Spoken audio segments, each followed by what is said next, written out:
Question number 17, निम्नांकित आकृतियों के छायांकित भाग के क्षेत्रफल निकालें। तो देखिए यहाँ पे जितना भी ये छायांकित भाग है, ठीक है, पहला में उसका क्षेत्रफल हमें ज्ञात करना है। तो देखिए पहले क्या है, एक त्रिभुज है, उसके बाद एक आयत है, उसके बाद एक त्रिभुज है, ठीक है।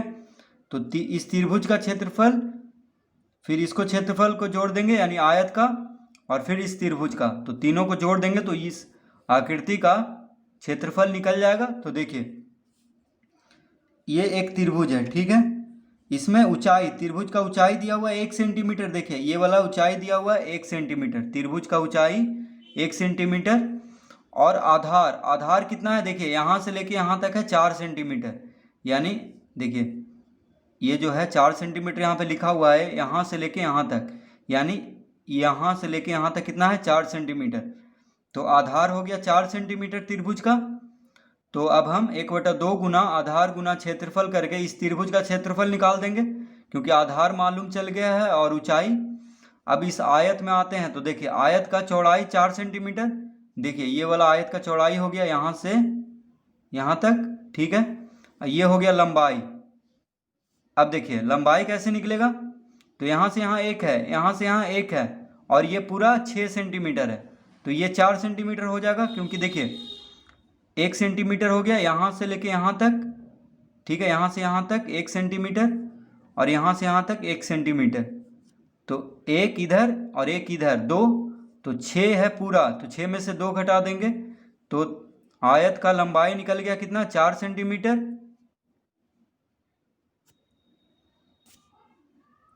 अब देखिए तो 4 सेंटीमीटर लंबाई और चौड़ाई कितना हो गया, चौड़ाई भी 4 सेंटीमीटर, ठीक है। अब इस त्रिभुज में आ जाते हैं, तो त्रिभुज में ऊंचाई हो गया 1 सेंटीमीटर और आधार हो गया 4 सेंटीमीटर। तो इसमें भी हम तो आयत का क्षेत्रफल कैसे निकालेंगे, पहले देखिए आयत का फॉर्मूला होता है लंबाई गुना चौड़ाई, और उसके बाद त्रिभुज का क्षेत्रफल 1/2 गुना आधार गुना ऊंचाई। तो देखिए इसको हम कॉपी पे निकाल लेते हैं। तो क्षेत्रफल बराबर क्या हो जाएगा, देखिए पहले क्या है, त्रिभुज है, आगे तो त्रिभुज का फॉर्मूला क्या होता है, क्षेत्रफल का 1/2 गुना आधार गुना ऊंचाई, ठीक है, जोड़। अब है आयत, तो आयत का क्षेत्रफल का फॉर्मूला क्या होता है, लंबाई गुना चौड़ाई, फिर है क्या, त्रिभुज है, तो त्रिभुज का क्षेत्रफल का फॉर्मूला 1/2 गुना आधार गुना ऊंचाई, ठीक है। अब देखिए पहले त्रिभुज है तो उसका फॉर्मूला हम लिख लिए, उसका क्षेत्रफल का, फिर क्या है, आयत है बीच में, उसके बाद फिर त्रिभुज है। तो देखिए त्रिभुज का फॉर्मूला हम लिख लिए हैं 1/2 गुना आधार गुना ऊंचाई। तो अब इसका क्षेत्रफल हम निकाल देंगे, तो 1/2 गुना आधार कितना है, आधार है 4 सेंटीमीटर, तो हम यहाँ पे लिखेंगे 4 सेंटीमीटर, गुना ऊंचाई कितना है, 1 सेंटीमीटर, ठीक है, जोड़। अब देखिए यहाँ आयत का लंबाई कितना है, 4 सेंटीमीटर, हम अभी निकाले थे, गुना चौड़ाई भी है 4 सेंटीमीटर, ठीक है। अब फिर जोड़ देंगे, फिर देखिए अब त्रिभुज में आ जाते हैं, तो 1/2 गुना आधार कितना है, 4 सेंटीमीटर, ऊंचाई कितना है, 1 सेंटीमीटर। तो ये देखिए हम सबको कोष्ठक में कर देते हैं, ये हो गया देखिए यहाँ से यहाँ तक त्रिभुज, त्रिभुज का क्षेत्रफल, ये हो गया आयत का क्षेत्रफल, और फिर ये हो गया त्रिभुज का क्षेत्रफल, ठीक है। तो देखिए त्रिभुज का क्षेत्रफल जोड़ आयत का क्षेत्रफल जोड़ त्रिभुज का क्षेत्रफल, इस पूरा आकृति का छायांकित जो भाग है उसका क्षेत्रफल निकल जाएगा। तो अब देखिए 2 से 4 कट जाएगा 2 बार में, देखिए गुना में है तो 2 से 4 कट जाएगा 2 बार में, कितना आया, बराबर हम लिखेंगे 2 गुने 1, यानी 2 वर्ग सेंटीमीटर, जोड़ 4 गुने 4 कितना हो गया, 16 वर्ग सेंटीमीटर, जोड़। अब देखिए यहाँ भी 2 दूनी 4 कट जाएगा, तो 2 गुने 1 कितना हुआ, 2 वर्ग सेंटीमीटर। अब देखिए सबको जोड़ देंगे, क्योंकि सबका क्षेत्रफल वर्ग सेंटीमीटर में ही होगा। तो 16 और 2 18, 18 2 20, तो इसका आंसर कितना आ गया 20 वर्ग सेंटीमीटर। तो इस पूरा आकृति का जो छायांकित भाग है पूरा में, उसका क्षेत्रफल कितना हो गया 20 वर्ग सेंटीमीटर। तो इस तरह से हम इसको हल कर लेंगे। क्वेश्चन नंबर 17 का ए।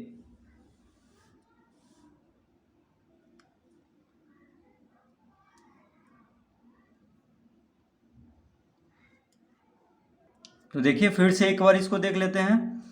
तो ये पूरा 6 दिया हुआ था, तो एक इधर और एक इधर, 2 घटाएंगे तो ये कितना हो जाएगा 4 सेंटीमीटर, यानी आयत का जो लंबाई हो जाएगा 4 सेंटीमीटर, ठीक है। और चौड़ाई भी 4 सेंटीमीटर पहले से दिया हुआ है, देखिए ये वाला, ठीक है।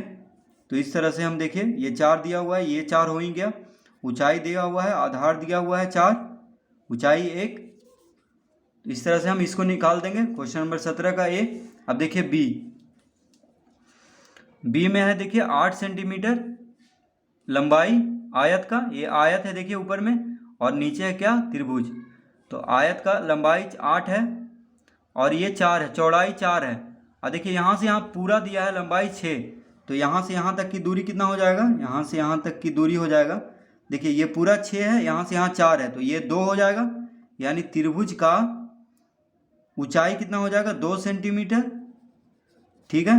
और त्रिभुज का आधार तो पहले ही दे दिया है 8, देखिए ये वाला जो होगा वो इसी के बराबर ही होगा 8, ठीक है। तो अब आसानी से हम निकाल सकते हैं, यानी 8 चौक 32 और यहाँ पे हो जाएगा 8 सेंटीमीटर, 32 8 40, देखिए आ रहा है आंसर 40 वर्ग सेंटीमीटर, क्योंकि 1/2 गुना आधार गुना ऊंचाई होता है, इसमें आधा कर देंगे। देखिए 8 दूनी 16 का आधा हो जाएगा 8, और 8 चौक 32 8 40, ठीक है। तो देखिए पहले हम आयत का निकाल लेंगे, तो लंबाई गुना चौड़ाई कर लेंगे, 8 गुना 4 यानी 32 वर्ग सेंटीमीटर, और इसमें 1/2 गुना आधार गुना ऊंचाई, तो आधार कितना है 8 है, देखिए त्रिभुज का ये वाला आधार 8 है क्योंकि आयत पे ही है। तो 8 गुना 2 16 और आधा, यानी आधार गुना ऊंचाई का आधा होता है क्षेत्रफल इसका। तो आधार गुना ऊंचाई करके अगर हम 2 से भाग दे दिए तो आ जाएगा क्षेत्रफल इस त्रिभुज का। तो 8 दूनी 16 में से 16 को 2 से भाग दे दिए तो कितना हो गया 8 वर्ग सेंटीमीटर त्रिभुज का क्षेत्रफल, और 32 में से 8 जोड़ दिए तो 32 8 40, यानी पूरा का क्षेत्रफल कितना हो गया 40 सेंटीमीटर यानी वर्ग सेंटीमीटर, ठीक है। तो इसका भी हम क्षेत्रफल देखिए निकाल लेते हैं कॉपी में। तो लिखेंगे बी में देखिए क्षेत्रफल बराबर क्या हो जाएगा, पहले क्या है आयत, तो आयत का फॉर्मूला क्या होता है लंबाई, क्षेत्रफल का फॉर्मूला लंबाई गुना चौड़ाई जोड़ फिर है त्रिभुज, तो त्रिभुज का फॉर्मूला क्षेत्रफल का 1/2 गुना आधार गुना ऊंचाई, ठीक है। अब देखिए तो लंबाई कितना दिया हुआ है आयत का 8 सेंटीमीटर गुना चौड़ाई कितना है 4 सेंटीमीटर, देखिए चित्र में देखिए जोड़, ये हो गया देखिए आयत का।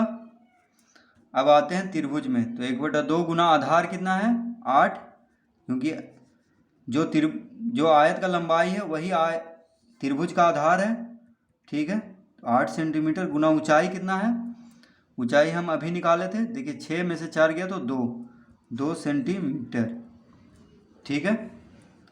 अब देखिए 8 चौक 32 गुना कर देंगे तो 32 वर्ग सेंटीमीटर जोड़, देखिए 2 से 2 खत्म हो गया, 2 से 2 खत्म, क्या बचा 8 वर्ग सेंटीमीटर, क्योंकि सेंटीमीटर गुना सेंटीमीटर वर्ग सेंटीमीटर हो जाएगा। तो 32 8 40 वर्ग सेंटीमीटर हो जाएगा इसका आंसर बी का। देखिए क्षेत्रफल कितना हो जाएगा 40 वर्ग सेंटीमीटर।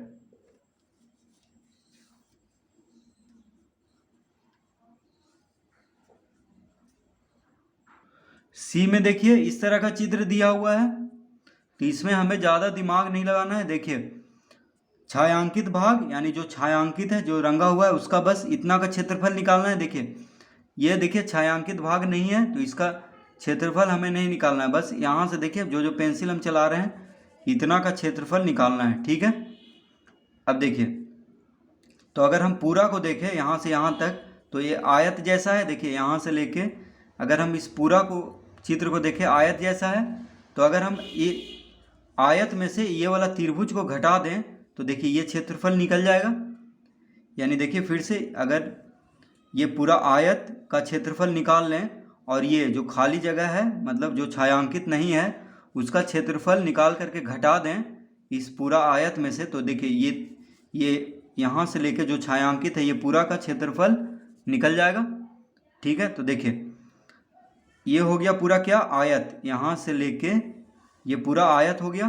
तो 8 सेंटीमीटर लंबाई है और 7 सेंटीमीटर चौड़ाई है, तो 8 सतह 56 यानी लंबाई गुना चौड़ाई 56 वर्ग सेंटीमीटर आ गया पूरा का क्षेत्रफल।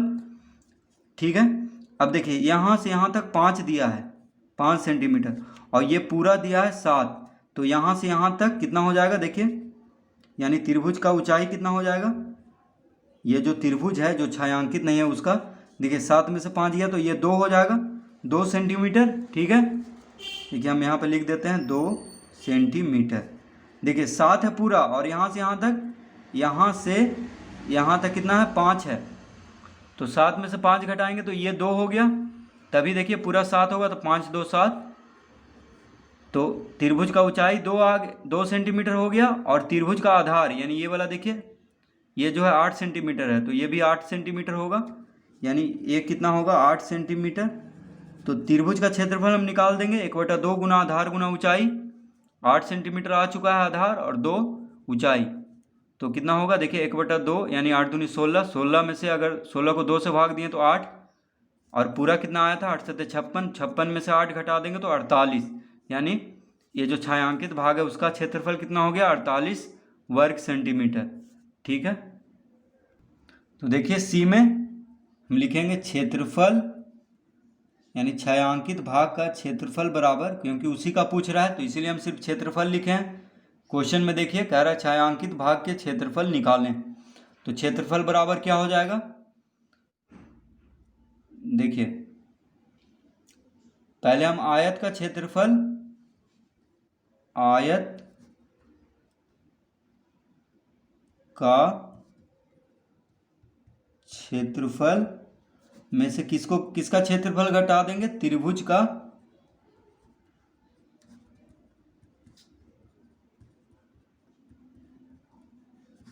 देखिए आयत का क्षेत्रफल में से त्रिभुज का क्षेत्रफल को घटा देंगे तो छायांकित भाग का क्षेत्रफल निकल जाएगा। तो अब देखिए आयत का क्षेत्रफल मतलब कि होता है लंबाई गुना चौड़ाई में से किसको घटा देंगे, त्रिभुज का क्षेत्रफल क्या होता है 1/2 गुना आधार गुना ऊंचाई। ठीक है, देखिए यानी आयत का क्षेत्रफल में से त्रिभुज का क्षेत्रफल को घटा देंगे तो आ जाएगा आंसर। अब देखिए लंबाई कितना है त्रिभुज का 8 सेंटीमीटर गुना चौड़ाई कितना है 7 सेंटीमीटर। ठीक है, ये हो गया किसका आयत का क्षेत्रफल, लंबाई गुना चौड़ाई घटाओ 1/2 गुना आधार कितना है, देखिए आधार जो त्रिभुज का लंबाई है वही आधार है, ऊंचाई कितना है, ऊंचाई हम निकाल चुके हैं अभी 2 सेंटीमीटर। ठीक है, तो देखिए ये हो गया त्रिभुज का क्षेत्रफल यहाँ से यहाँ तक और ये हो गया आयत का क्षेत्रफल। अब देखिए 8 सतह 56 सेंटीमीटर गुना सेंटीमीटर वर्ग घटाओ, देखिए 2 से 2 खत्म हो जाएगा क्योंकि गुना में है और 1/2 है, यहाँ पे 2 से 2 खत्म हो गया तो कितना आया 8 वर्ग सेंटीमीटर, क्योंकि सेंटीमीटर गुना सेंटीमीटर क्षेत्रफल हमेशा वर्ग सेंटीमीटर में होता है। तो 56 में से 8 घटाएंगे तो 16 में से 8 गया 8 4 यानी 48 वर्ग सेंटीमीटर आ जाएगा छायांकित भाग का क्षेत्रफल। तो देखिए हम इस तरह से निकाल लेंगे इसका जो छायांकित भाग है जो रंगा हुआ भाग है उसका क्षेत्रफल।